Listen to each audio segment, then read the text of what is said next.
और क्या हाल आप सब लोगों के, मेरा नाम कार्तिक और ये है all new Redmi Note 14 Pro Plus। First thing first, जैसे हाथ में फोन पकड़ता हूँ it's looks premium, it feels premium eight the same time. और उसी तरीके से बहुत सारी चीजें हैं जिसके बारे में हम इस वीडियो में पूरी डिटेल से चर्चा करेंगे और लास्ट में ये भी बताऊंगा कि ये फोन लेने लायक है या फिर नहीं, और अगर हाँ तो कौन से यूजर को लेना चाहिए। इसी प्राइस पॉइंट पे कॉम्पिटिशन में और कौन कौन से फोन है जिनको आप कंसिडरेशन में ला सकते हो या इससे बेहतर है या फिर नहीं। सबसे पहले चीज, इसका 8/128 वाला वेरिएंट जो है वो आ रहा है लगभग 32,000 रुपए के आसपास में। 8/256 वाला वेरिएंट आ रहा है लगभग 33,000 रुपए के आसपास में। और टॉप वेरिएंट जो है वो 12,512 का है जो आ रहा है लगभग 36,000 रुपए के आसपास में। सो इस वेरिएंट वाइज भी फोन पे बात करेंगे कि जैसे जैसे इसके वेरिएंट बढ़ रहे हैं अब एक कंप्लीटली न्यू सेगमेंट में पहुंच जाते हो, बिकॉज 31 से 35 पूरे 5,000 का डिफरेंस है। उस 5,000 के डिफरेंस में बहुत सारे फोन है अपने पास। सबसे पहली चीज, जिस फोन को हाथ में पकड़ते ही सबसे पहली चीज जो मुझे फील हुई वो है प्रीमियमनेस। फोन जो है दिखता भी प्रीमियम है और लगता भी प्रीमियम है, बट एक चीज जहां पे हम लोगों के थोड़े से व्यूज जो है वो डिफरेंट हो सकते हैं वो है इसका कैमरा मॉड्यूल। कुछ लोगों को ये बड़ा बल्कि कैमरा मॉड्यूल पसंद नहीं होता है, लेकिन कुछ लोग एट द सेम टाइम काफी अच्छा लगता है। बॉक्स डिजाइन में नहीं है, न स्क्वायर है न गोल है, थोड़ा सा अलग ही दिया हुआ है और मैंने भी पहली बार देखा है। प्लस हल्का हल्का टेक्सचर कैमरा मॉड्यूल में यहाँ पे जो दे रखा है, मतलब आप नाखून अपने जो है वो क्लियर कर सकते हैं। इससे एक चीज है,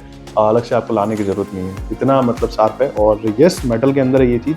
पीछे की साइड पे प्लास्टिक है, फील भी प्लास्टिक वाला ही होता है। आगे साइड पे जैसे ही आता हूँ एक बड़ा सा 6.67 इंचेस का फुल HD एमोलेड डिस्प्ले जो कि लगभग 1.5K रेजोल्यूशन के साथ में आता है, जो कि इस प्राइस सेगमेंट के हिसाब से ठीक है। और भी फोन है इस प्राइस पॉइंट पे जो आते हैं, बट एक चीज जो इस पर्टिकुलर मॉडल में नहीं है वो है 3.5mm जैक। वो नीचे की तरफ है ना ऊपर की तरफ है, लेकिन इसके ही लोअर मॉडल्स के अंदर हमें 3.5mm जैक देखने के लिए मिल जाता है। यहाँ पे 6200 mAh की बैटरी है, इसीलिए फोन जो है थोड़ा हैवी साइड पे चला जाता है। बट एक चीज सरप्राइजिंगली गुड है वो ये कि still they are managing it in काफी एक थिन फॉर्म फैक्टर में। हाथ में पकड़ने में काफी इजी है कि एक हाथ से आराम से इस फोन को यूज किया जा सकता है, बिकॉज कर्व एजेस और फोन जो है पतला है, इतना ज्यादा बड़ा भी नहीं है। फॉर एग्जांपल लास्ट एक फोन मैंने चेक किया था Redmi A4 जो कि इससे भी बड़ा फोन है और इससे भी थोड़ा सा मोटा है, उसको सिंगल हैंडेडली यूज करना बहुत ही मुश्किल था, बिकॉज जो कर्व्स थे वो पीछे काफी एजी थे और लंबे टाइम तक यूज करना मुश्किल हो जाता है, खासकर जो गेमर्स है उनके लिए। पर ये काफी कंफर्टेबल फील करवाएगा। एट द सेम टाइम इस फोन को जब मैं हाथ में पकड़ता हूँ Redmi के ही दूसरे फोन को याद आती है बहुत ही जोर से। वो फोन है Xiaomi 12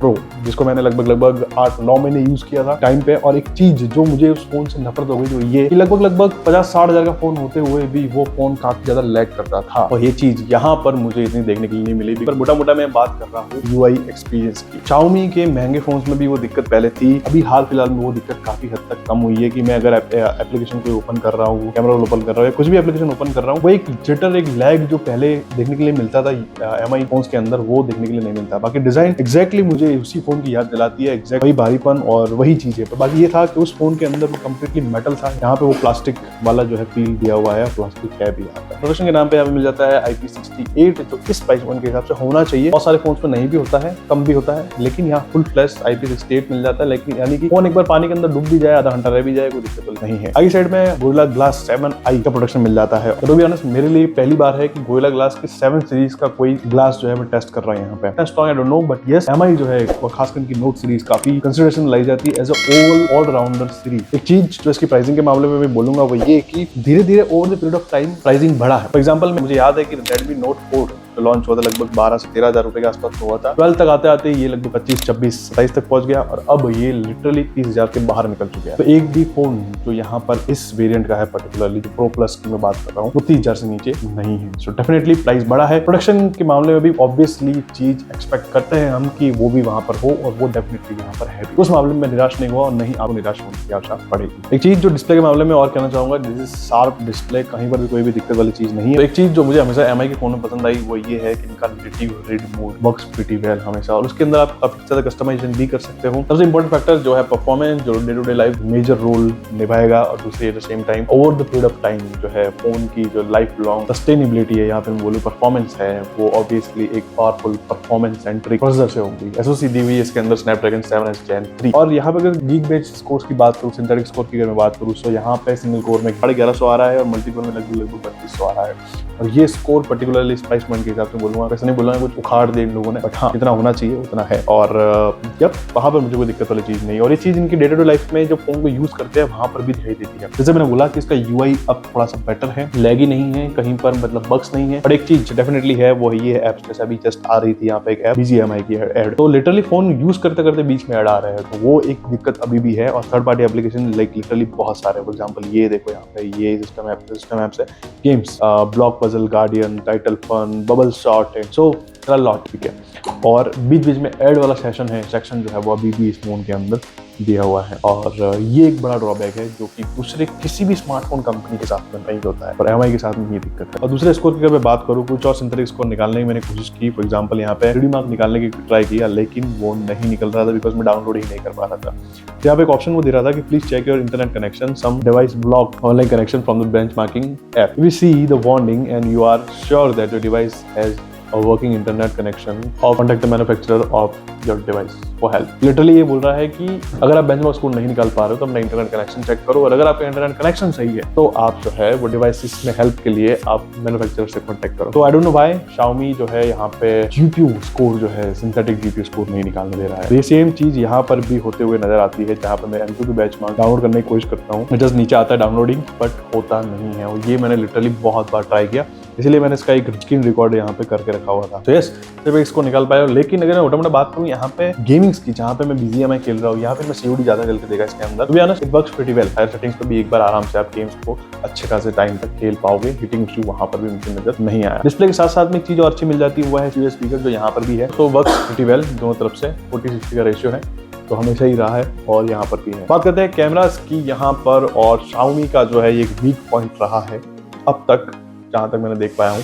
तो पीछे की साइड पे 50 मेगापिक्सल का एक मेन लेंस दिया हुआ है, 50 मेगापिक्सल का एक टेलीफोटो लेंस दिया हुआ है 2.5x के साथ में, और एक 8 मेगापिक्सल का अल्ट्रा वाइड लेंस दिया हुआ है, एंड वर्क्स प्रीटी वेल। अगर मैं UI की बात करूँ, इट लुक्स डिफरेंट, मतलब काफ़ी हद तक सेम ही है, लेकिन जैसे मैं नीचे की साइड पे आता हूँ, अल्ट्रा वाइड, फिर 1x, फिर 2x, फिर 2.5x, फिर 5x, बहुत सारे ऑप्शन मिल जाते हैं यहाँ पे। और वीडियो रिकॉर्डिंग की बात करूँ तो काइंड ऑफ यहाँ पे एक चीज जो मुझे थोड़ी सी परेशान करती है, और वो नहीं है, आई डोंट नो व्हाई, कि मैं बैक कैमरा से 4K 60 FPS पर वीडियो शूट ही नहीं कर सकता। Like there is no option.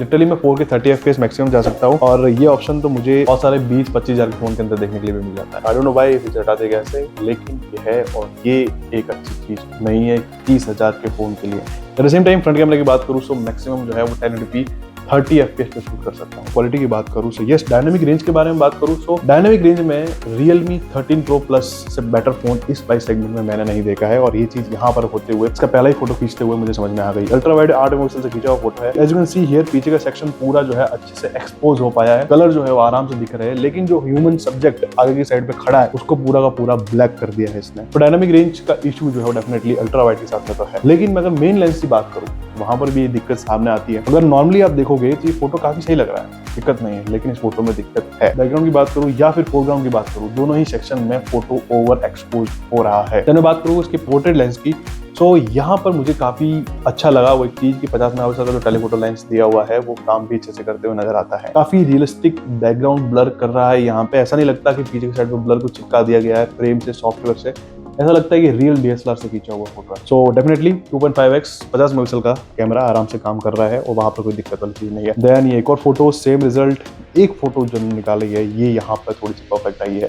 तो मोटा मोटा यही है कि अगर आपको एक परफेक्ट फोटो Redmi के 14 सीरीज से निकालनी है तो कम से कम 4 से 5 फोटोस आपको खींचने पड़ेंगे। कंडीशन देख के, लाइटिंग देख के, फिर आपको एक परफेक्ट फोटो मिलेगा। ऐसा नहीं कि एप्पल की जगह फोन निकाला, खींचा, ओ वाह, वो वाली फीलिंग नहीं आएगी। आपको प्रैक्टिस करते रहना पड़ेगा, जब जाके परफेक्ट फोटो निकल के आएगी। फ्रंट कैमरा के साथ में बात करूँ तो 20 मेगापिक्सल का दे रखा है, लेकिन एक चीज जो कि है यहाँ पे पोर्ट्रेट फोटोज के साथ में अच्छे से दिखाई देती है कि काम कर रहा है। और फ्रंट कैमरा में जो एक चीज मुझे परेशान करती है वो ये कि इतनी साफ फोटोज नहीं है, लेकिन एक चीज मुझे पसंद आई वो ये कि यहाँ पे फ्रंट कैमरा में भी हमें अल्ट्रा वाइड का ऑप्शन मिल जाता है, यानी कि एग्जैक्ट ऑप्शन नहीं है कि कैमरा ही काफी वाइड है। तो एग्जाम्पल सी यहाँ पे 0.8x आया, ये 1x आया। तो अगर आप ग्रुप सेल्फी खींचना है आपको ऐसा करके, तो काफी सारे लोग आपके जो है पीछे खड़े रह सकते हैं और कैमरा में जो है वो आ सकते हैं। डेफिनेटली एक वीक पॉइंट हमेशा से रहा है Redmi के फोन के साथ में, वो है कैमरा। ये चीज काइंड ऑफ यहाँ होती हुई भी दिखाई देती है, लेकिन कंपनी ने काफी कोशिश की है, कंपटीशन के साथ में ये रहेगा, वहां पर कोई दिक्कत वाली चीज नहीं आएगी आपको। और बात करूँ इसके बैटरी लाइफ की, सो इसमें दिया हुआ है 62,000 मिली एम्प आवर की बैटरी, और जो कि इस प्राइस सेगमेंट में और कोई भी नहीं कर रहा है। अब एक चीज जो समझ में नहीं आती कि क्या ये या तो झूठ बोल रहे हैं, इतनी बड़ी बैटरी इतने पतले से फॉर्म फैक्टर में कैसे फिट कर दी। तो it is nothing but carbon silicon technology, जो कि एक नई टेक है और थोड़ी सी कंपैरेटिवली महंगी भी है। तो आराम से कम जगह घेर के भी ज्यादा से ज्यादा पावर जो है प्रोड्यूस कर सकती है, वो चीज यहाँ पर भी है। तो ज्यादा बैटरी लाइफ मिल जाती है यहाँ पे, eight the same time 90 what की फास्ट चार्जिंग भी है। तो ये दोनों ही चीज काफी कंपैरेटिवली अच्छा कॉम्बो बन जाता है कि 2 दिन का बैटरी बैकअप आराम से आप निकाल सकते हो अगर आप नॉर्मल यूज कर रहे हो। एट द सेम टाइम अगर 60 हर्ट्ज पे चला रहे हो तो और भी ज्यादा आपको बैटरी बैकअप भी दे सकता है, डिपेंडिंग ऑन योर यूजेस। तो क्या ये फोन लेने लायक है या फिर नहीं? So yes, definitely. मैं अगर बात करूं अगर पर्टिकुलरली, सो डेफिनेटली हमेशा की तरह ये भी एक ऑलराउंडर फोन बनाने की कोशिश की है Xiaomi ने, जो कि इतने सालों से वो करता आ रहा है अपनी खुद की नोट सीरीज के साथ में। प्राइस सेगमेंट की बात करूँ तो यस, आप 30,000 रुपए इस पे एक बार के लिए डाल सकते हो, लेकिन कंपटीशन में हमारे पास में है यहाँ पे मोटोरोला का H50 Pro। तो काफी तगड़ा है, मैंने टेस्ट भी किया, हाईली रिकमेंडेड फोन था वो भी। Realme 13 Pro Plus भी एक बार के लिए कंसिडरेशन में ला सकते हो, बट ये फोन क्यों लेना चाहिए आपको? सो सब फोन्स के अंदर कुछ ना कुछ दिक्कत होती है। फॉर एग्जांपल इसका एक वीक पॉइंट है कैमरास, और अगर आपको कैमरास से ज्यादा प्यार है, फोटोज खींचना, अपलोड करना, एडिट करना सोशल मीडिया पे, सो वहां पे मैं बोलूंगा कि एक बार के लिए पढ़ सकते हो। लेकिन अगर आप बाकी चीजों की तरफ देखोगे, अगर डिस्प्ले है, स्पीकर है, बैटरी लाइफ है, चार्जिंग स्पीड है, परफॉर्मेंस है, गेमिंग है, डेफिनेटली कहीं भी निराश नहीं करेगा ये फोन। यूआई का एक दिक्कत था, उसके बारे में मैंने बता दिया, कंपनी ने उस चीज को काफी हद तक सुधार दिया है। तो यस, यही सारी चीजें अपने दिमाग में रखना, अपने लिए अच्छा डिसीजन लेना। अभी लेते हैं,